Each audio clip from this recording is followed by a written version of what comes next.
I did exactly what I was told, word for word, bullet by bullet. So why am I still getting critical feedback? One day they tell me I'm not being proactive enough.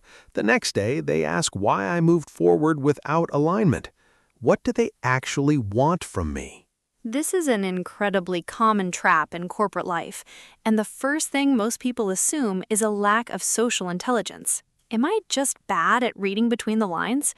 But is it really a personal failure?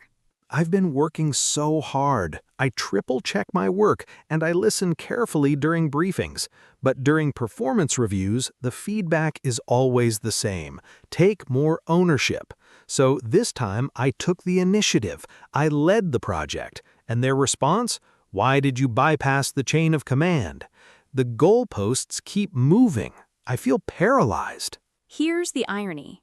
The professionals who suffer the most in these situations aren't the underperformers. It's actually the ones with the highest sense of responsibility. The problem isn't their willingness to work. The problem is that they are operating in total darkness regarding what is truly expected of them. Think about it.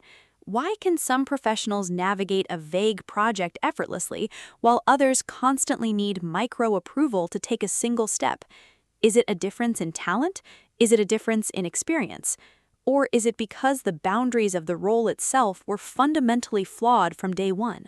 We spend years learning how to do the work well, but we rarely map out the precise architecture of our roles. The architecture of a role? Is there a structural concept for this? Role ambiguity isn't just about not knowing what to do. It's the unsettling gray area of not knowing how far you can go, who owns the final decision, and by what standards your success is being calculated. When you have a fixed North Star, you can execute with confidence, but when the criteria shift depending on the manager's mood, or when multiple stakeholders demand conflicting outcomes, anxiety sets in. You are forced to play a guessing game instead of performing. This is where the structural damage happens.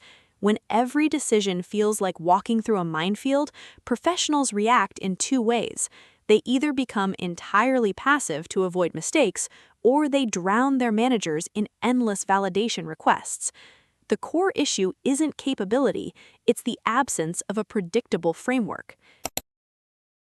Let's translate what actually happens in the room.